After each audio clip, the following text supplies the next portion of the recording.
With the shell feature in place, I can now revisit some of the sharp edges that remain. I'll begin with a 0.02 inch constant radius fillet on the upper edge of the neck.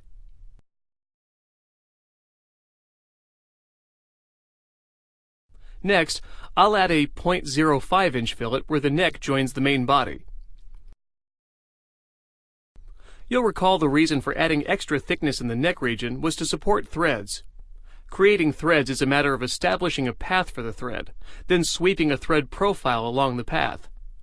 Modeling threads in SOLIDWORKS is a three-step process. First, I have to establish the thread path using a helix, which will also define the thread pitch. Next, I'll define a thread profile to sweep along the path. And third, I'll terminate the thread to eliminate the abrupt ends.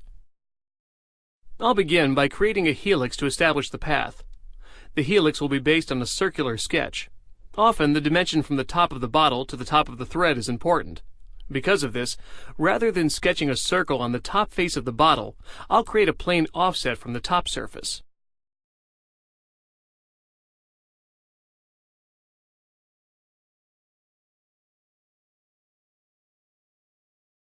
Next, I'll begin a sketch on the newly created plane.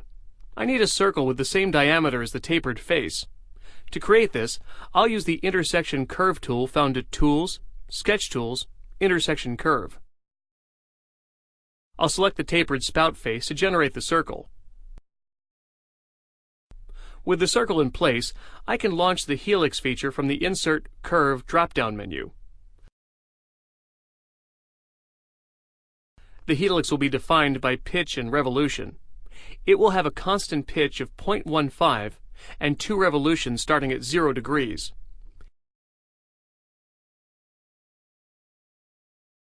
If the helix is going in the wrong direction, the reverse direction checkbox will correct that. Because the face of the spout is tapered, I also want to taper the helix 2 degrees using the Taper Outward option.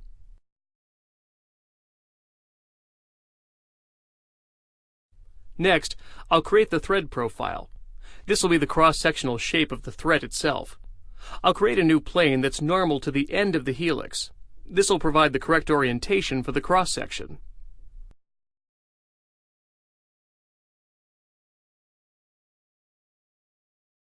I'll sketch the thread profile on the new plane.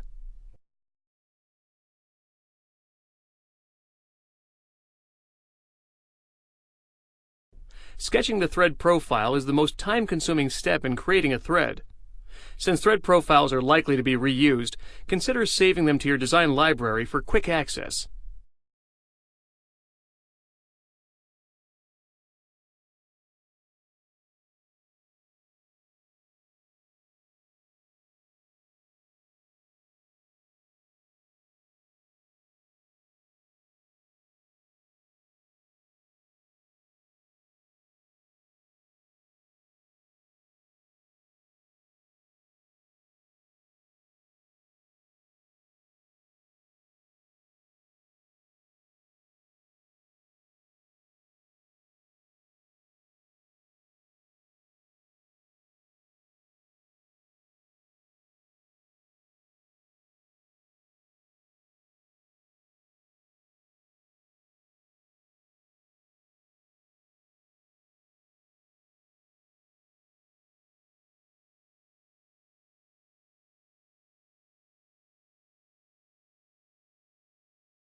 Note the overlap of the thread profile into the body of the bottle.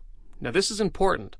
Without the overlap, the contact area between the thread profile and the bottle could result in zero thickness geometry, generating an error. With the thread profile complete, I'll exit the sketch and create a sweep feature.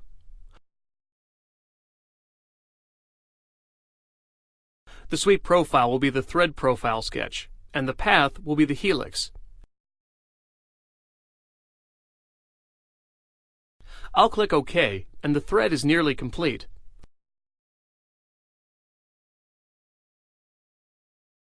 All that remains is to terminate the ends of the thread. There are several techniques for doing this. One of the more common approaches is to use a revolve feature. I'll begin a sketch on the starting face of the thread. The profile I'll be revolving is the shape of the thread itself. Using the Convert Entities tool is a quick way to capture the shape. However, note that converting the face itself can cause a problem. The lower edge of the profile is not linear, so it can't be used as an axis of revolution. I'll use Convert Entities with the original sketch selected from the Feature Manager tree. This gives me the profile I need. I'll launch the Revolve feature, and I'll use the lower edge as the axis of revolution. If you wish to have a more gradual termination, you can always increase the radius of the revolve. You can do this by adding a center line at a distance from the profile sketch. Now the revolve only needs to go 100 degrees to merge into the body of the bottle.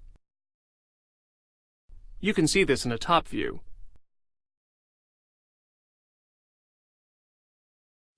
If you want to make sure the revolved feature completely merges with the bottle, extend it well beyond the bottle surface. Then, as a second step, you can cut away any material that protrudes on the inside. This completes one end of the thread. The other end is a bit more complicated because we didn't have the original sketch available for use as a reference. But there are several ways to overcome this. The approach I'll use is to simply reuse the sketch from the other end of the thread. I'll do this using the little-known derived sketch command. I'll select the end face of the thread along with the sketch used previously for the revolve. I'll then click Derived Sketch from the Insert drop-down menu, and the sketch is copied onto the face I selected. To position the sketch properly, I'll add a couple of geometric relations. Note that this derived sketch is controlled entirely by the original sketch.